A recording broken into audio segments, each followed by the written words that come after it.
তারিখ ছিল ইউরোপিয়ান সভ্যতায় এবং রোমীয় সভ্যতায়। খ্রিস্টানদের যে আমরা যে ইংরেজি তারিখ গণনা করি এটা ছিল। তোমর রাদিয়াল্লাহু তাআলা চাইলে তিনি এটাকেই প্রবর্তন করতে পারতেন, কিন্তু এটা যেহেতু অমুসলিমদের সংস্কৃতি ছিল, তাদের সভ্যতা ছিল, এজন্য হয়তো তোমর রাদিয়াল্লাহু তাআলা মুসলমানদের স্বকীয়তা রক্ষা করার জন্য, মুসলমানদের যাতে নিজস্ব একটা তারিখ থাকে, একটা হিজরি সাল থাকে, একটা বর্ষপঞ্জি থাকে, এই খেয়াল এবং এই ধারণা থেকেই মুসলমানদেরকে ধর্মের দিক থেকে, বিশ্বাসের দিক থেকে, আদর্শের দিক থেকে, স্বকীয়তার দিক থেকে নির্ভরশীল করে তোলার জন্য তিনি আরবি বর্ষপঞ্জির সূচনা করেছিলেন। আমাদের বাচ্চারাও ইংরেজি চলে, কোন মাস চলে, কত তারিখ চলে সব বলতে পারে, কিন্তু আরবি কত হিজরি চলে, কোন মাস চলে, কত তারিখ চলে, এটা শতকরা 99 জন বলতে পারে না। আসসালামু আলাইকুম ওয়া রাহমাতুল্লাহ। আজকের সময়ের মুসলমান ইংরেজি তারিখ জানে, ইংরেজি বছর জানে, ইংরেজি মাসও জানে,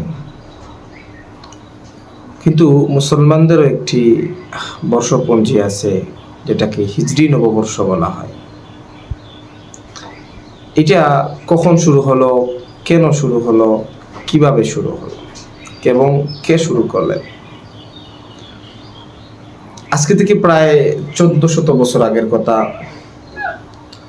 নবী করিম সাল্লাল্লাহু আলাইহি ওয়াসাল্লাম মদিনায় হিজরত করার 17 বছর পর, তখন মদিনার আমিরুল মুমিনিন হযরত ওমর ইবনুল খাত্তাব রাদিয়াল্লাহু তাআলা ছিলেন। তিনার কাছে একবার একটি চিঠি আসলো, যে চিঠির মধ্যে শুধু এতটুকু লেখা ছিল, তারিখের জায়গায় শাবান মাসে পাঠানো হয়েছে। হযরত ওমর রাদিয়াল্লাহু তাআলা অত্যন্ত বিচলিত হলেন, চিন্তিত হইলেন যে এটা কোন শাবানে পাঠানো হয়েছে, গত শাবানে নাকি এই শাবানে। তখন হযরত ওমর রাদিয়াল্লাহু তাআলা একটি আরবি বর্ষপঞ্জি, মুসলমানদের স্বকীয়তা রক্ষা করে একটি আরবি তারিখ পুরো বছরের তৈরি করার জন্য মনস্থ করেন, এবং এই ব্যাপারে সাহাবায়ে কেরাম রিদওয়ানুল্লাহি আলাইহিম আজমাইন যারা ছিলেন প্রত্যেকের সাথে পরামর্শ করলেন। অনেকেই অনেক মত দিলেন, কিন্তু পরিশেষে নবী করিম সাল্লাল্লাহু আলাইহি সাল্লাম যখন মদিনায় হিজরত করছিলেন, তখন থেকেই আরবি বর্ষপঞ্জি, আরবি মাস এবং বছরের গণনা শুরু হবে বলেই সিদ্ধান্ত গৃহীত হইল।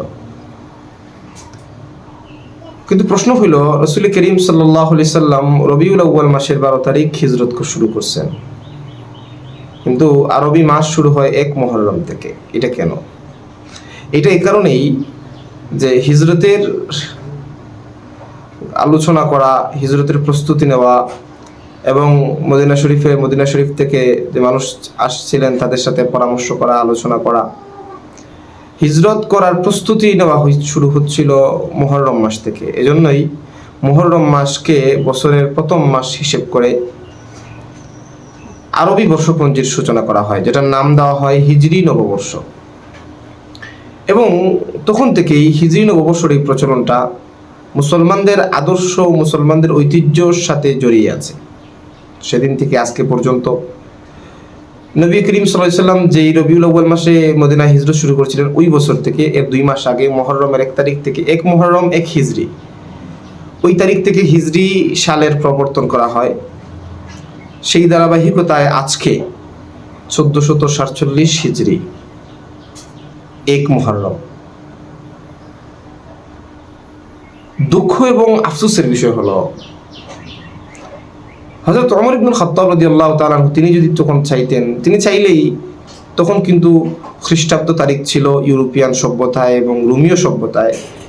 খ্রিস্টানদের যে আমরা যে ইংরেজি তারিখ গণনা করি এটা ছিল।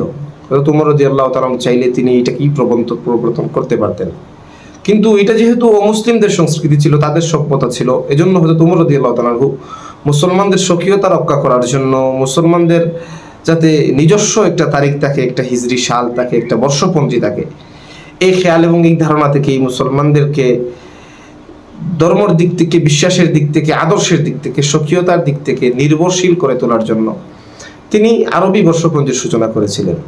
কিন্তু আমরা জানি না কেন আরবি বর্ষপঞ্জি মুসলমানদের এই ঐতিহ্য এবং আদর্শকে আস্থা করে, ইতিহাসের আস্থা করে নিক্ষেপ করেছি। এটার কোনো মূল্য আমাদের কাছে নাই।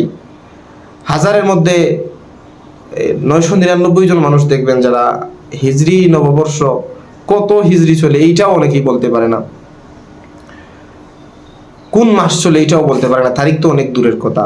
কিন্তু 200 বৎসর ইংরেজরা আমাদেরকে শাসন করার ফলে যে কয়েকটা বিষয় আমাদের দিল দিমাগে খুব গভীরভাবে ঢুকিয়ে দিতে তারা সচেষ্ট হয়েছে, এটা এর মধ্যে একটা হচ্ছে যে খ্রিস্টাব্দ তারিখ, যেটা আমাদের বাচ্চারাও ইংরেজি চলে, কোন মাস চলে, কত তারিখ চলে সব বলতে পারে, কিন্তু আরবি কত হিজরি চলে, কোন মাস চলে, কত তারিখ চলে, এটা শতকরা 99 জন বলতে পারে না।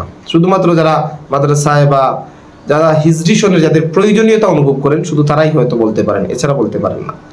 আজকে 1447 হিজরি শুধুমাত্র এই আনুষ্ঠানিকতা করা, যে সবাইকে শুভেচ্ছা, এই হিজরি নববর্ষের শুভেচ্ছা, এটা বলার নাম আমি মনে করি না হিজরি নববর্ষের সার্থকতার মধ্যে আছে। হিজরি নববর্ষকে যদি আসলেই সার্থক এবং সাফল্যমণ্ডিত এবং আমরা এটাকে আসলেই দিল থেকে মহব্বত করি, তাহলে আমাদের করণীয় হচ্ছে আমরা প্রথমেই মুসলমান হিসাবে আরবি নববর্ষ, আরবি হিজরি, আরবি কত সাল চলে, আরবি কোন মাস চলতেছে, আরবি কত তারিখ চলতেছে, এটা প্রত্যেক দিন আমরা এটাকে যত্ন সহকারে গ্রহণ করব এবং এটাকে আমরা আমাদের সমাজে যে প্রতিষ্ঠিত করার চেষ্টা করবো। আমরা কেন ইংরেজিটা গ্রহণ করব, আমরা মুসলমান হিসাবে আরবিটা গ্রহণ করব, তারপরে যদি আমাদেরকে করতেই হয় আমরা বাংলাটা গ্রহণ করব।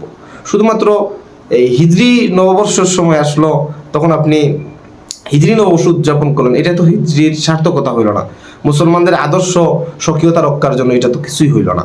আমরা তো এই বছরে একদিন আর বছরের শেষ দিন এটাকে কি করার নাম, আনুষ্ঠানিকভাবে গ্রহণ করার নাম তো আসলে এটাকে গ্রহণ করা নয়। এটাকে গ্রহণ করতে হলে দিল থেকে গ্রহণ করতে হবে, এটাকে এভাবে গ্রহণ করতে হবে যেভাবে গ্রহণ করলে এটার যে আদর্শে যে কারণে এটাকে প্রতিষ্ঠা করা হয়েছিল এই আদর্শ এবং এই কারণটা আসলেই প্রতিষ্ঠিত হয় এবং বাস্তবায়িত হয়।